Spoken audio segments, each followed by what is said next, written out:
नमस्कार, आप देख रहे हैं आईडीडी न्यूज सुदीप सिन्हा के साथ।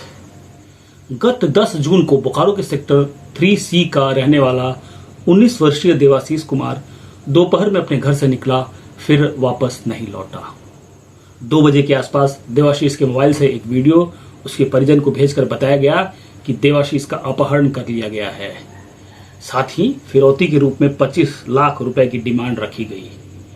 इधर अपहृत देवाशीष की मां रीता देवी द्वारा सिटी थाने में बेटे के अपहरण का मामला दर्ज कराया।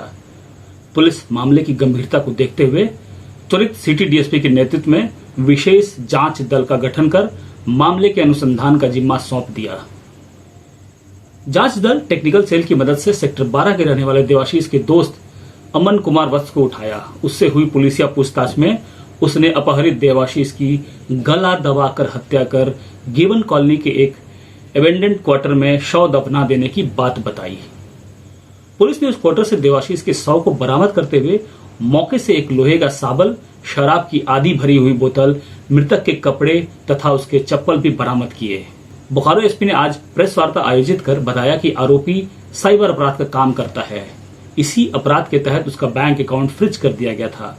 आरोपी ने उसे फिर से चालू कराने के लिए 25 लाख के फिरौती का नाटक रचा, फिर अपहरित युवक की हत्या कर उसे दफन कर फरार हो गया। साथ ही उन्होंने कहा कि अनुसंधान अभी जारी है। अगर इसमें कोई और आरोपी शामिल होगा तो उसकी गिरफ्तारी भी जल्द होगी। कांड की कंप्लेनेंट है रीता देवी। उनके द्वारा एक आवेदन दिया गया था बीएस सिटी थाना में, जिसमें उनके द्वारा बताया गया था कि उनका पुत्र देवाशीष, जिसकी उम्र 19 वर्ष है, वो 10 तारीख से जो है कहीं लापता है।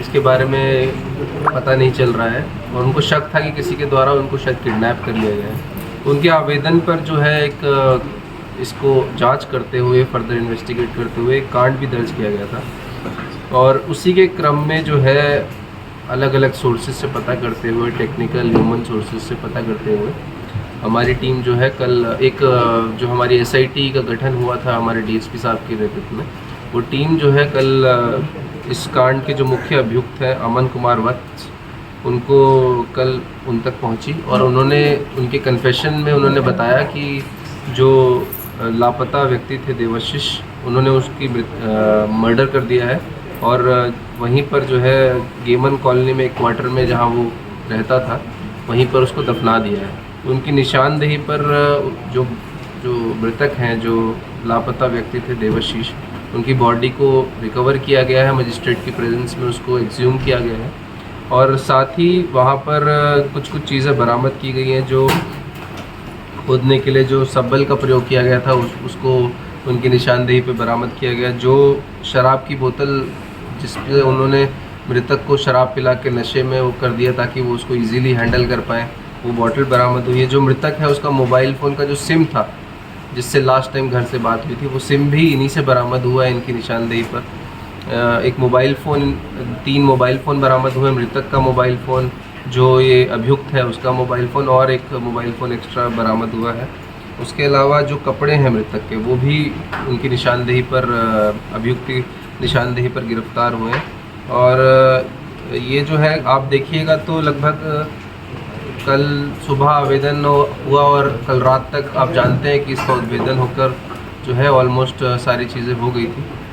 पीओ पर सभी लोग थे, हम भी वहाँ गए थे देखने के लिए कि क्या से हो रहा है। मजिस्ट्रेट की प्रतिनियुक्ति भी की गई थी ताकि सब चीज़ें उनके सुपरविजन में, उनके प्रेजेंस में हो। इसके पीछे जो मोटिव इन्होंने बताया अपने कन्फेशन में, इन्होंने बताया कि ये उससे कुछ उनकी फैमिली से पैसे कुछ उगाही करना चाहते थे। इनका कुछ कर्ज था या कुछ था जो चाहते थे कि ये उससे उनकी फैमिली से 25 लाख रुपए मांग के उस कर्ज को जो है चुका लें।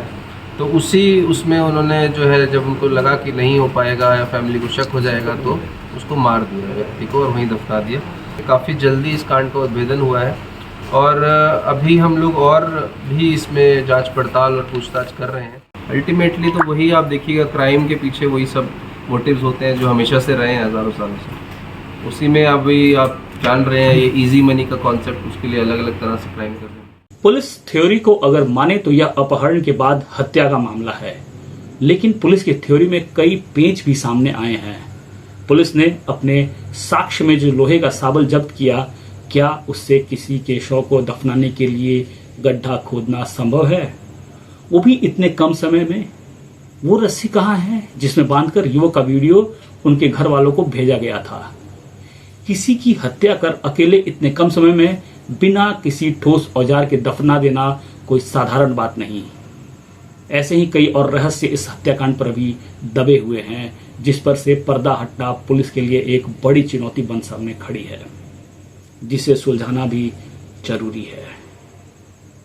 बोकारो की सूचना और समाचारों के लिए बने रहें आईडीडी मीडिया के साथ। हमारे कार्यक्रम को लेकर अगर आपके पास कुछ सुझाव है तो जरूर कमेंट करें। आप अपने सुझाव हमें हमारे ईमेल आईडी iddnews24/7 @gmail.com पर भी भेज सकते हैं। नमस्कार।